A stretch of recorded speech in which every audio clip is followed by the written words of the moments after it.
na pesi mbote mingi na kati privé Mabaron Karine Mokonzi oyokani mikolo boto za raptor nebi kolo si place au salaire grâce mise na Karine Mokonzi toto ba guerre ya la gine makasi na ebité peut-être boyo bon biso to ningo panzate mais so boyo kani c'est une bonne nouvelle biso de bige bino na Karine boyo kana raté parce que grâce mise na Karine mpuku na niao total ba vidéo ya loba kuté te ngana ba kinde Karine Mokonzi la baronne.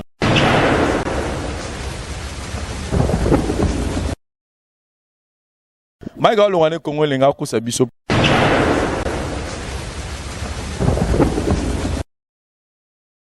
Dieu merci, le loi commence à l'émission, Franck Stéma commence à l'émission. Le loi qui a Kosabi, on a habillé. Très bien, c'est un coiffeur. Oh.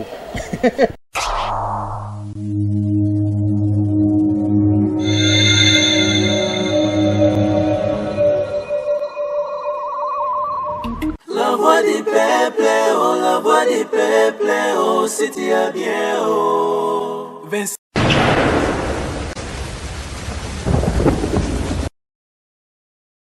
Salut chers amis internautes, bienvenue dans votre émission Les News des Stars. Nakati Yassit Nabino, la voix du peuple, Oyabino Vincent Chiluizi, étoile de la presse. Chers amis internautes, Deneb Sarabino qui est une émission Les News des Stars, Toyambarka Bastar. Donc sur aux starté, aux vedettes en tout cas, et moi mon boulot dans les émissions, de Sarabino news, il y a Bastar Nabiso, Oyo Bazo Sala Moussala, que ce soit dans le monde, il y a musique, que ce soit dans le monde, il y a théâtre, que ce soit dans le monde, il y a Biso, il y a média, Biso, chroniqueur, Toyambarabato.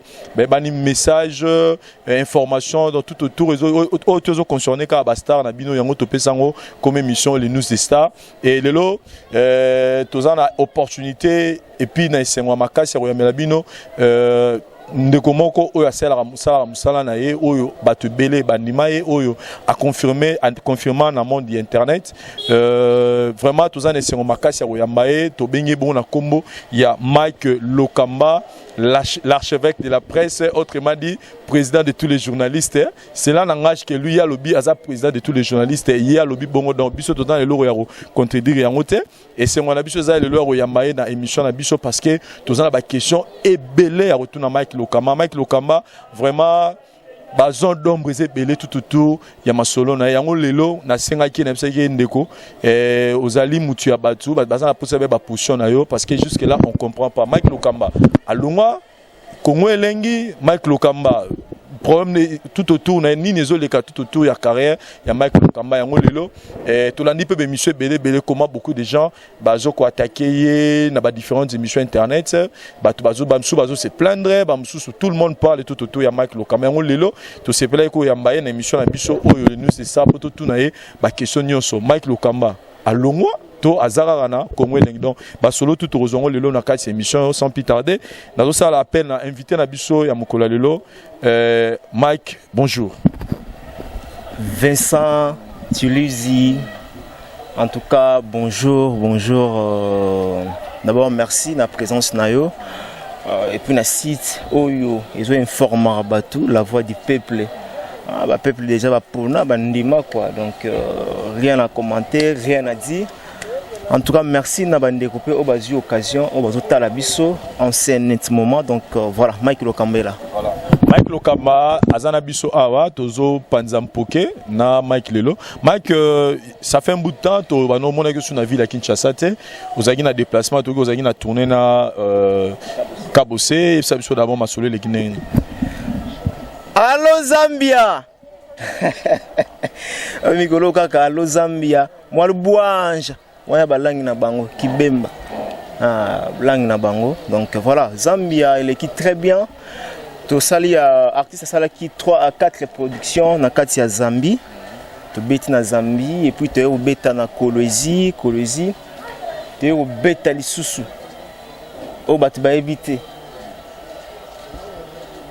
na Mozambique. Donc Zambie, Mozambique.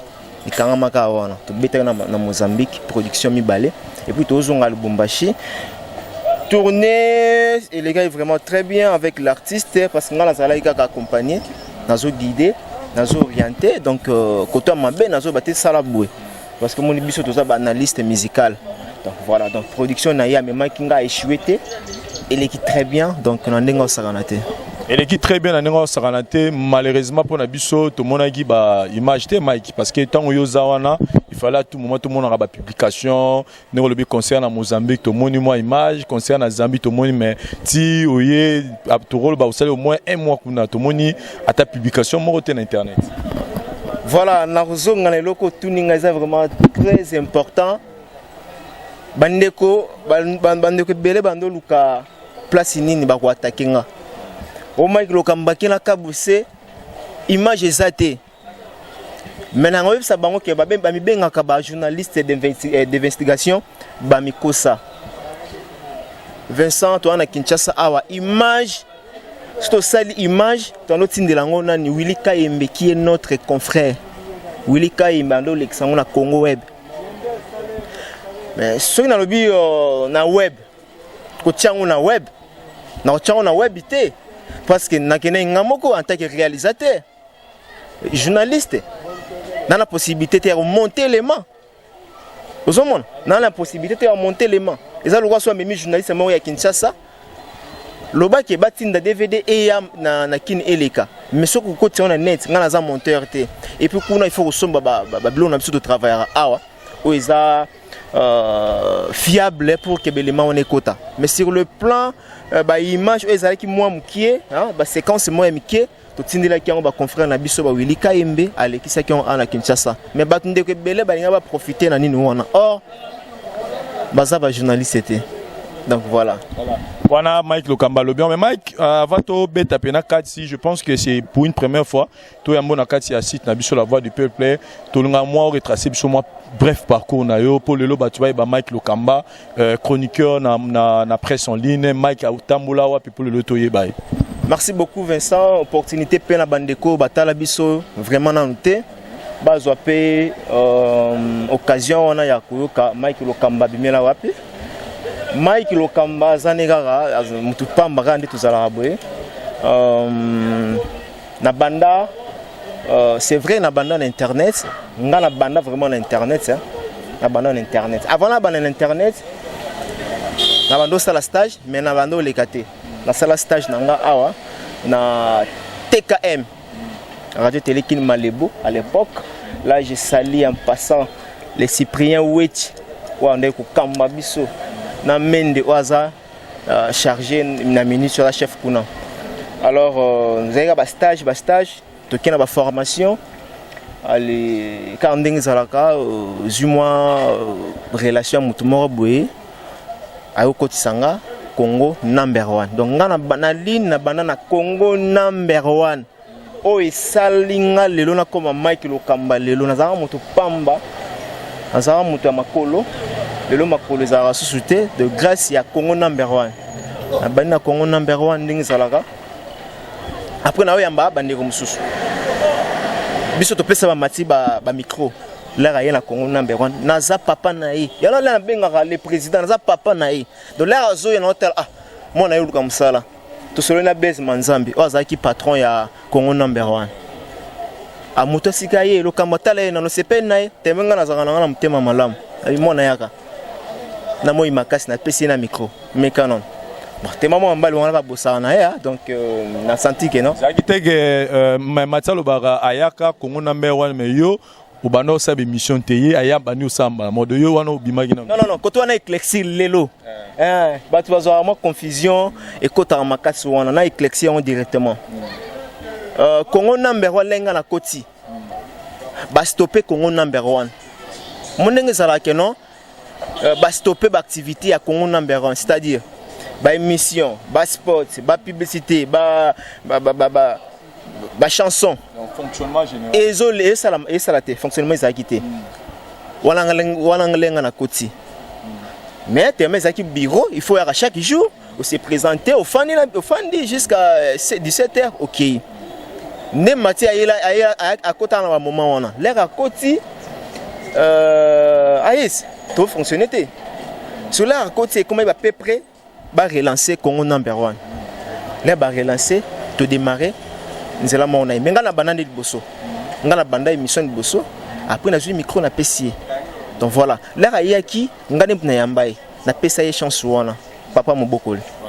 Donc koloba ke abanara liboso na wana ndeti ka kosaka biso donc na éclairci yango bien wana ta fandi awa to benga pena Blaise Kolo site. Moi mnoko to tiaka oh bato bayebi succès na bazali. Voilà. Et de Congo number 1 c'est ça, de Congo number 1 pas problème quand on a raté donc je salue Blaise malgré malamu na malgré mabe na malgré pe mabe nanga malamu nanga atika la toujours Beba Lipordo voilà ye avec aux angolais Beba ni pena Blaise manzambe Blaise a comment na Kazarema Beba Lipordo na question beauté donc na se retiré là na longo wana car ndenge za la tellement na zala ki jeune moko beauté de talent na kokai ku kanga ba talent na ngate site moko Congo ya sika je crois ya Johnny ya Yimpi donc Johnny ya Yimpi au banana longa tilelo et bembe donc ça la société a sollicité ngai ba la PC puis ba condition na okota kuna na okota kuna bana okota ele na okota kuna ka ndenge zala kama mwamba ya weranson ba ebe salama na mona ka incapable na longwe nanga là na longwe na yesikoyo na les amis de Wetch. Et bien à l'époque, les amis de Wetch, bah toi boss anara. Bah premier site. Photo tiara bah les amis de Wetch hein. Photo tiara bah Wetch wana. VOT azwanga. So VOT a comme siko directeur, a comme DG ya TKM. Ndele na ye azongi singa. Na comme travailler na chaîne P à télévision à TKM. Na ba na TKM TKM simbité na VOT tellement déjà makanisika comment trop moi me belé avec na Wapicom à travers la Wapicom na sentir que non TV dans la souffrance papa donc autant ma bête TV dans la souffrance TV qui ne passe TV qui n'est la souffrance vaut mieux na zalanga journaliste en ligne boye et ça mieux que TV qui na koka na ngate pour piaka na lobango non donc piaka souffrance au to boulot le so peni piaka au boire à moto après son 5 après son crédit 500 unités donc voilà après wanande kaka ndenge zalara grâce mbize la sexy tel habité le Cambende ya tout travail ndenaya talipe a fiangwa azana ba vitesse ce sont même Mike a ba vitesse mo boy to ke siko boy papa j'aime balement si le long dans la Congo elengi si le long dans la Congo elengi mais au moins tu dois la reconnaissance na Tracy Mbelenga oyo aipsa aleka na émission loba ke yem ta memayo na Congo na mewan soki lelo yo to ibe na mon internet eza yem ta memayo quand même reconnaissance on a fait ça là naza mieux placé aujourd'hui pour na loba vérité et puis pour na loba makamba batute pour na loba makamulanga nga déjà ce que tini moi sina finga nga seko yo zandoki na ko lobela makamuna ote donc je donne ma langue au chant. Car on lobby au PC langue na yo mais question mususu yanga na ngana tuna o batu belé bazo tuna lelo ba lobby Mike Lokamba azo sala site internet Mike Lokamba alongwe Congo elengi azo bomba azo boya obimisango lelo est-ce qu'on informé bato tout balinga Congo elengi bato tout balinga Mike Lokamba position Mike Lokamba est-ce vrai que Mike makoliza na nzela to Mike azane kaka pa ya grâce parce que ba remer d'autant que yo zo sa site. Ah. Ah bon? Ah Vincent. Pour ça la site tout d'abord pour ça la site a un problème Vincent Ebi. Pour ça la site a un problème donc il y a disponibilité pour ça la site a un problème maintenant le bakanga toutefois nous avons apprécié maintenant après mais pour la bombe battre la vérité nga Mike Lokamba non ça la cité naza pas grâce mise de travailler ensemble naza à l'aise na mona na ngalika mabete na vie na appel bandate soit na ça la site non c'est pas grâce donc moi on en tout cas au travail sur na hôtel pour nous ça la site non oui ça et ça il aura bombe battre ils appellent gravité mais non ça la cité naza et pas grâce mise la Cerci Congo elengi toi on a un problème jamais dans rolungara donc voilà Et pour des gens au bas de l'hôtel à Rayo, les gens disent que Mike Lokamba n'est plus la même personne au Tuébagi qu'Ala. Mike était à tout moment à l'actualité, à tout moment au monde à la vidéo à Mike Lokamba. Ils avaient dit 2 jours, le gars Mike a publié vidéo et l'Unginaye et Bémichon de Salamé. Babi au comme de plus en plus rare. Aux hommes on a suscité, na Moussa Nenge Baye Belakio, Babi Mike, aux hommes mégapo qui t'aiment qui ça va tenir par rapport à nous. Voilà, ils analysent à Batouning au lobby, tu recueilleras toujours à propos et où tu n'aurais pas de fanatique Nabiso. Oui, c'est vrai. Dans le bon bâtiment dans le bango, dans le but que Mike Lokamba batubale qui est. Mais n'andenga vitesse n'andenga lobby. Parce que je suis les jeunes Oyo dans mon internet à brilla le niveau ya kosakanate à brilla na ba niveau moko intact. Mutako contester ngazati. Mutako ba Mike Lokamba sala nini na internet na mone mtea mabe et puis batapoto ba mone mtea mabe.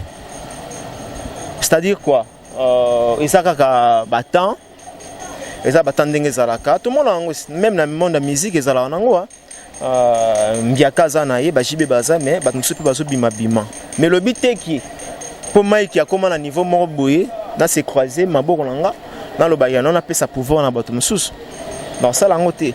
Oui, vous avez raison, Yaroloba. Moi, je lanterne suis koti na ma vidéo. Pour nga nazara bongo ngaso nazana ko sala 10 émissions pendant la journée. 10 émissions. De là ça mi pe bongo déplacement et voyage. Na sali 1 mois et demi de banda. Et ça déjà belé na monde abisso. Faut to ko vidéo presque chaque jour mais dans ça libanda. Yango moni moi retard pe mususu yeku salama. Na niveau artiste Kabo c'est là to kenda inaye public nanga na s'excuser na absence batebela babenga inga batebela zo benga Lokamba mais ndenge nini j'ai compris que public wana elingaranga en tout cas na sepela nango makasi mais na bande comme susupe babuleke yango pese bango courage ko bulete ke so Lokamba sili Lokamba rumoke na osila kufate me osila susu babula rate ke no sora ya vide mulanga ska ya komi yanke akomi yankete ozu micro tie batindo le $100 au komi chroniqueur non nalandi émission ya na invitation na benga jeune frère ou bien na benga nani excusez-moi alobi ke kabose ameminga lokola ngulu. Vous avez été le combat, mais je ne peux pas Robino Nangola. Parce que Babi Bambagi, aux autres sur cette émission, tu es un voyage, pas une mission. Dans le bélo, Moro Vincent, un an, nous, Kaboussa, mais Mingangolo, parce que tu es l'ambassade, tu as un visa. Pour qu'il y ait un Zambie, il faut visa. Donc si vol visa va beteli ok Zambie ba meminga ngulute Kabossi en tout cas kotaza na PCMBO parce que à respecter nga et tant que journaliste il paraîtrait babi matika son tapisa ko kopa ngo da ikopa matika on maita ya tena baki aisa Kabossi même te barimer ibimana ngosi moi ma mati ba na mpifoter ya na sa bango moi na yeboye en tout cas ba journaliste belé fo nazo sko mbongo anga na tchangwa anje bagendo ça ta émission ba bandundu d'être ba mati moi bandundu ça la bien parce que j'ai remarqué que mpifoyate comment journaliste au ça la 10 ans 4 ans dans mon internet au voyageate aux aider population ta aux aider population te bazana na posa ya monotonité car Kinshasa nini ce peut wapi non bima libanda ndesinga na image ya Zambie na image ya Lubumbashi. Et ça là-bas, n'importe bien. Bah moni yango. Bah mais ça na oka bah moni na bandal, bah moni se peut wapi, aux autocars ou ça l'émission. C'est pas bien. Jeune frère au alobi qui bah mangangulu Franck. Attends. Moi so oyé na monde de presse au kuti ba mbiaka, il faut que ba tambola randenge ni. Mon biso a Mike o to ba mbiaka, l'air yo zoya. Il faut to biso que mon frère ba so ko na pressé au simba touche. Au simba touche. Dieu merci, le loi commence à l'émission, Franck Stéma commence à l'émission. Le mec qui a commencé à l'émission, très bien, c'est un coiffeur. Oh. Ah voilà, mon ambassadeur Remo Singa, chef. Ambassadeur Remo Singa, chef. Balobi place aux la Suisse motonné voilà. Mamoye magasia. Franck c'est mal à quoi faire. C'est un coiffeur, on a na ko sauté. Franck a fait na bandal ah. Nan habité Franck ah. C'est un coiffeur, bon coiffeur. Au moins na vie complexe ba tum sous talent na yo au négligé en boye na monde de presse. Au surtout Kelly. Or, talent, on a la coiffeur, on a le sera Zala qui a mérité. Mais il peut en avoir 10 salons dans la bandal. Donc, le lot a un micro, a comment on a été journaliste, et comment on le kelanga, courage, au fin de Mike Lokamba, mais mieux le kolangolo. Attends, non. Quelqu'un qui va ramasser la main à Makelele. Tout ce monde a Franck, voilà. Chers amis internautes, je pense que maintenant Mike Lokamba, balobi atana wa télévision pe lobaka, tant ba do toucher ba partie ba dignité personnalité na dans la droit ya repé ça peut réponse mais quand on le bien na ngala tout nos relations na ba ngono tout ba chronique mais non côté déjà et pe singa penzela ya retourner aux questions qu'est-ce qui se passe entre Yona Glory Olangi. Glory Olangi Oazaki collègue nayo na Congo Lengo le loi longwa aza na RD Congo Flash ba zaro travailler na Congo Lengi place aux accordons voilà place aux accordons avec qui journaliste na Congo Lengi na ozano temps répondre ça dit Glory Olangi a na la télévision lobby alembi kolande la vie nae ozolande la vie nae trop ozotia songi trop na makam nae yo mto sala même que lelo babe banana grâce mbizi lelo partout yazo le kezarara sora le garo Mike Lokamba le kakiawa atonga kio Mike Lokamba le kakiawa atonga kio mais to tuna yo za moi mobile za moi si mec quel problème ozara yo na Glory Olangi lelo toro lukate ke silana mais ça na lobaki o Mike Lokamba o Lokamba Nzambe président de tous les journalistes, Toro Belangope, Banderon n'a pas quatre on a 3 heures. Likunia bata N, Bakati Banderon n'a 3h30. Ngala l'hôtel, na Zambie, Azaro Lala, Bino Koto Bola ou la Mokapo Kata Banderon n'a. Bat nous sommes autant collègue était tout long la place où on a. Azaro moi on m'sa n'a. Moi m'sa n'a yo si tes grâce visité. Moi on m'sa n'a. Moi na msala c'est du soto copain c'est que si tes ayo na grâce mbizi bien na bandelo ngata 1000 fois awa moi na msala nga sko yo na moi na ningo lobi et moi na msala sko yo na Glory Olangi boye la ranini pour Glory Olangi biyo oningo tonga i trop partout à lekaka comme ya Mike Lokamba Mike Lokamba le gars atonga yinga abi même le sera longa site ya Congo Lengi za cause na yo pocha songi yo mto bisaka grâce mbizi ki aza soki na mboka et puis bat bazana na poto wana ba mona ma be pena ndingi na otanga neto lobela hello kwang c'est important parce que à cette émission trop na kombo na yo mais faut tout le gâteau yeba au fait tam sous les cameras à fond les ap na kati informer nga à cette émission est belé ya mabe na kombo na informer nga moni wana bana misala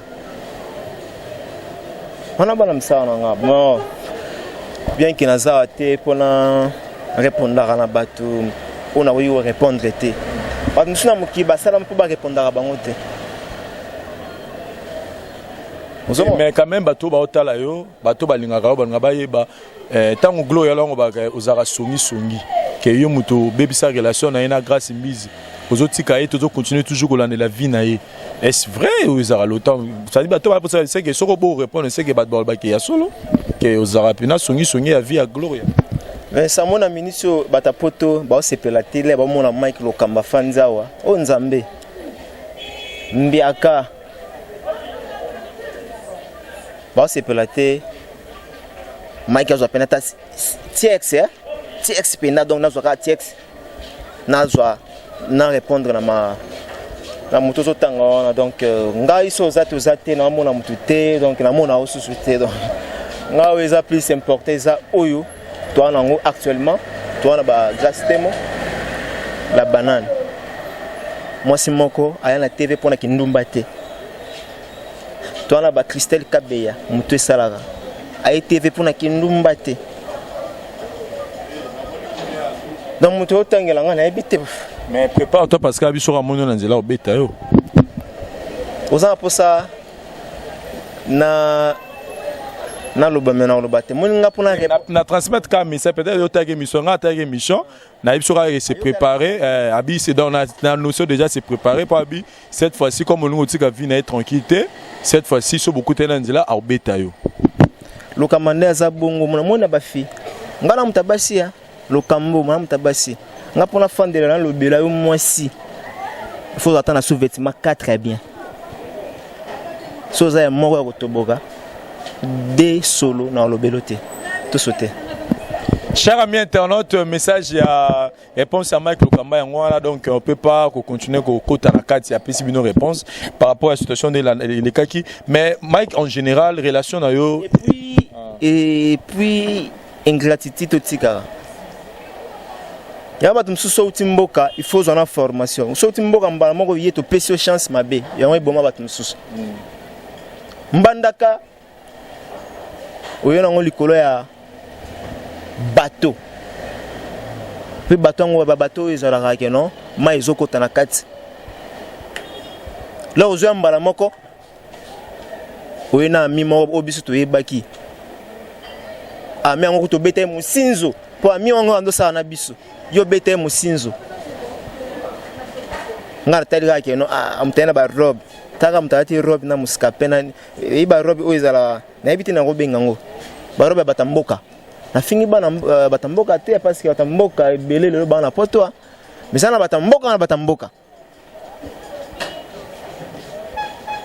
donc ingratitude tika yango biso la batu bayaka batutu to fungola maboko to pesa bango chance ne to pesi ba grâce temo ne to pesi lelo ba Christelle Kabea. Voilà Mike parlant na ngana tuna question moko les gens te reprochent d'être un orgueilleux. Atubaba Mike Lokamba aza très orgueilleux personnellement yo moko milo belarani ni bazanga na bajishaka yo mal po baza musika na oto ndengeni Vincent bajishaka mal ka ndenge lobi moni muto yo ofanda na été oyeba été oui c'est vrai na yo kango et puis na yo kaka Mike Lokamba orgueilleux mais ce que ça langa bien là batu so benganga si benga sala nga bien là batu so benganga abengi boye on a Lokamba oui vous avez un simple boye mais on a cassé que nous katela téléphone ce que ça langa bien na vie mututu ce qui fier non dit mututu abotama fier mututu alinga moi lokumo uti moi chemise na yo uti moi parfait na onde tinga ngati ba Galiano mobimba na sa fierté mais orgueil ne mabe mais bato ba prochanga te peut-être que ba benganga orgueil na ebité ngano ava to s'approcher ne lem sur mon nga pela zaiki orgueil mais lolo to fanda to bengana tout le temps dans la orgueil. Donc voilà. Donc comme Weranson avait dit, Bajijara Moutona Moussikate approché au découvrir nier véritablement. Donc voilà bien en Bajishma par défaut. Mais Mike relation à eux parce que là au Bengi Frank c'était Mike quoi faire. Matika sont déjà jar ni toto ye bapena Freddy Akim Natala qui émission moro azobo yayo. Mwana. Donc Bengi Matika sont mwana Freddy Akim Natala qui émission moro azobo yayo azobenga yo mbokati bugula tate Freddy Akim. Sikoto to na yo relation na yo bandeko na yo bosara msala mo bayambaki na site na bango abayi oza mboka tse oyebgola pardon Freddy Akimbe bayambiye comme étant invité journaliste et chroniqueur nani chroniqueur tika bweko wana tema na ngasi tika boye bitele Freddy Akimba sala émission internet na Clebo tika bwe wa mama soni to bebisa msala tika.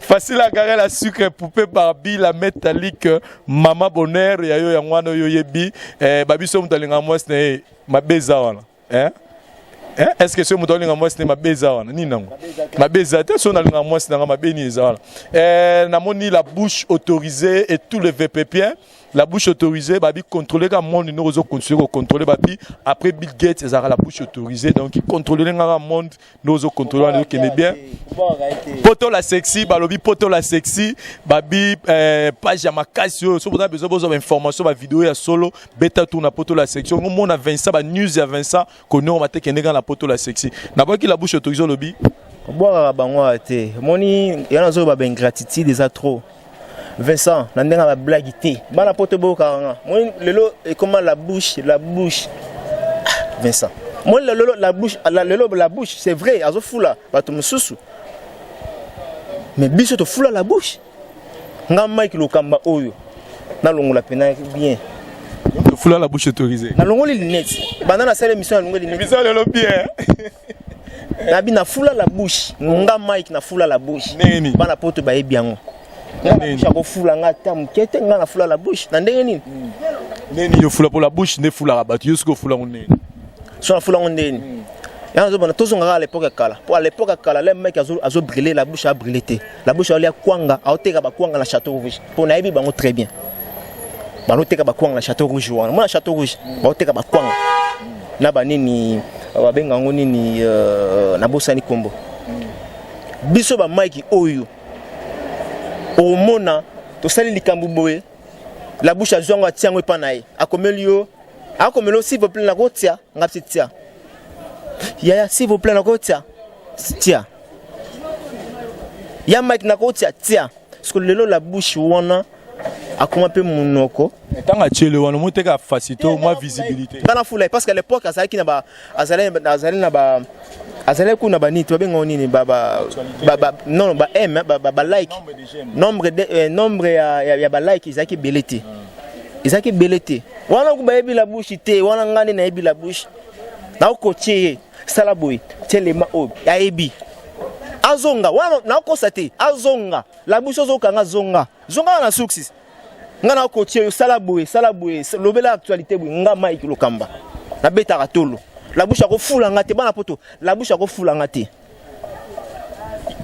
c'est là langage que Mike Lokamba ba on ba na la bouche maramna bango menga la pesika bango tumbote le VPP la bouche bino tumbote la bino ngala Mike Lokamba question nga ezala ki jusque là relation na yo na ba ndeko na bosala bon musaliza nini Mike Lokamba rancune Mike Lokamba boza bon terme to nini parce que là ozoboya boya batu belé toza bon terme na bandeko bazala bien nga bandeko batalisanga manduki ka bango moko Vincent aza bien nga pe naza bien na Vincent so talisenga manduki yo pe obie ko talisana ndenga bwese ozomona lenga na présence nanga oko sala émission to au finga Mike Lokamba papa ebisanga lenga na jouer avion et puis DC7 était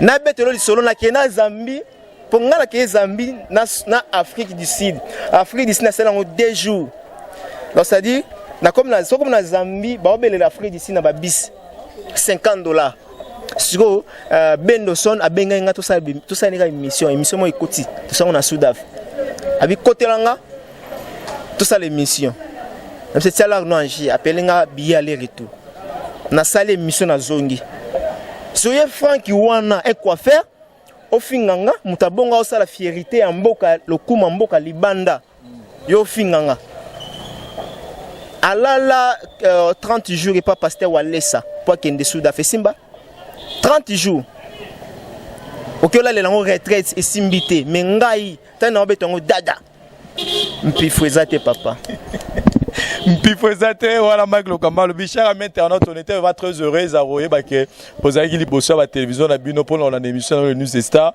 ba bina ndako ya baba ta télévision le bara donc Mike Lokamba on avait beaucoup de questions il a reposé tout autour na yé relation na yé na bandeko na yé o ba tout ça musala moko et puis o étalé carrière na yé donc tozu ba éclaircissement tout Mike bandeko ba tala yo na relation en tout cas relation ça bien nesi na pesimbote mingi na kati privé Mabaron Karine Mokonzi oyokani mikolo boto za raptor mebi kolo si place au salaire grâce mise na Karine Mokonzi toto ba guerre ya lagin makasi na ebité peut-être boyo bon biso to ningo panzate mais so boyokani c'est une bonne nouvelle biso de bige bino na Karine boyokana raté parce que grâce mise na Karine mpuku na niao total ba vidéo ya loba ko tout te ngana baki nde Karine Mokonzi la baronne obanga grâce mbizi te oyena grâce mbizi bayonga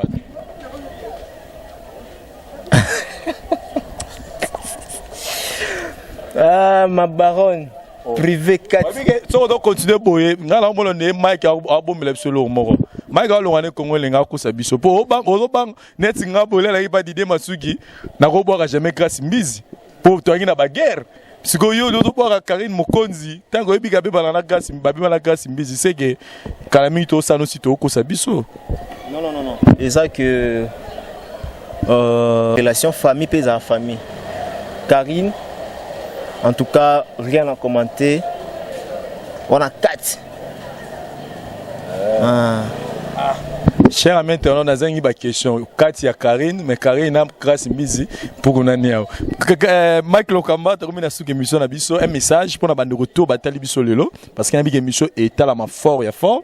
Un message pour la fan na tout au bas de bandoro lela pour na yo que aux moins na soutien na ba vidéo ne ba message na romo na yo et puis dans l'ensemble message nos années et puis numéro de contact sera toujours important na ba dédicace. Voilà rapidement. Nangala Baxelo Romoko na conclu.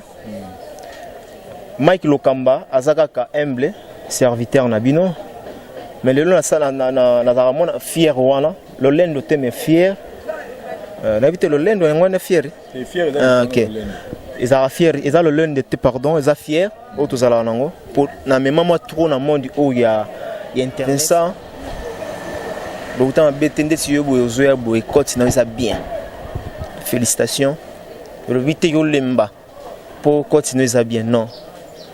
Un monde de presse oyo bisoto fandisa Mike Lokamba 3 fois Nzambe 3 fois l'archevêque de la presse congolaise mikolo na na idéologie in des 3 pour ngana memaka ba iba in des 3 Mike a mystique in des 3 la voix du peuple est mystique. OK. Voilà dans yango wana to pesa oboyi sala mokiri na faire go la zwa yango. Malgré reconnaissance c'est ça la manangote eloko mongote donc oluzuga eloko boye otie pour mes alangote biso do sala kaka donc la sepela na bande ko belé ya poto Mike Lokamba na zongi déjà Kinshasa balobi TV kotaki malili internet kotaki malili Vincent Lalaki c'est comme Mike Lokamba e quoi to y a dans ce système in de 3 Mike a mystique to y dans salam salagande na salle la rabino boyebi kota musala en tout cas na ponctuel mona mtinda na bino mona mawa na sala toujours musala so moni mutaso le kana télévision finga Mike Lokamba bo comprendre yanza la nemte betier nzala mte betier ba journaliste monsieur nazo comprendre même na ben de journaliste ba amateur flatteur ba Frank wana. Non, comprends te. On demande vie aussi mbaté. Mais zongela salon aujourd'hui, mon complexe na vie armabé aujourd'hui, salon Franck. Mon vieux Franck, azana combien de salons? Parce que ni maki mon salon na yé, métier na yé. Yo passion na yo, ya passe au nzamba abotoli nango. Coiffeur. Aujourd'hui, tika monga ka boyi, oya na monde moko oya ko souffrir pamba. Na comprendre te. Atika suki lokola edingwe mabe. Akata suki mabe. Akomi wapi? Mutakomi na suka. Mike Lokamba, quelques dédicaces pour ton club émission la biso. Voilà la pesimbote na bandeko tout oyo batala rabiso. Na merci ko la première dame de Lausanne. Ridge Andil Wawa, un enfant pas comme les autres, ainsi que Vego Belisha. Fumu Yabitendi, Ozota la Bisson en Suisse. Merci Namatou Idol, depuis Suède, Yamatou et Idol. Merci big up à toi et pourquoi pas na Anne-Marie Dibenga, 5 ans de silence, Moutema ya Diedi Benga. Et président d'Omnali na Bossani Pété, Regen Banzouzi, garçon de l'X, la Pession Boté, Landry Foutila, Kotazota la Bisso, Balobi Mike Lokambaye avec Vincent Toulouse. Biso ni to sala ba page wana lelo comment ba page be c'est biso ba Mike Lokamba faut pas foutre la biso ba mbongo apesa ba mbongo lelo c'est comment ba moyemba ona nini est-ce que biki non et pas faire brigade na bimisa ça de ba chroniqueur wa boaki ba ona nzem ngam na sala liste non netoki Martina Frank yo ngam na pesa ki liste pour côté ba sina bomba te zai Karine Mokonzi côté mibali zaki Mike Lokamba soya bato mususu na bimisa na nzembo babwaki ye na nzembo mo nanga vertige Na Pesimbote na Hervé Bama na garçon complet. Na Pesimbote na JP Mouroma na Houston na Texas ainsi que Ange Kayumba ainsi que Grace Mise la sexy, 3 fois la sexy. Merci, on est ensemble avec vous. Merci beaucoup. Merci Mike Lokamba, merci cher ami internaute to besoin guitar la bino rota l'émission yo na pesi merci nanga na mauvais ambassadeur et Moussinga na katsa Suisse wana mbotene wana facile à garer la sucre poupée Barbie la métallique Mama Bonheur yo yebi babiso mutalinga moi ce ma beni nizawana donc bino bola xarabo xa pe bino bocha pe bino et lo belo hote dans na libre linga moi ce ngande na lingi. Merci Parouze ça au caméraman assuré à Simba Bilili à émission lelo tout mon année prochainement na ba différentes choses na biso merci bye.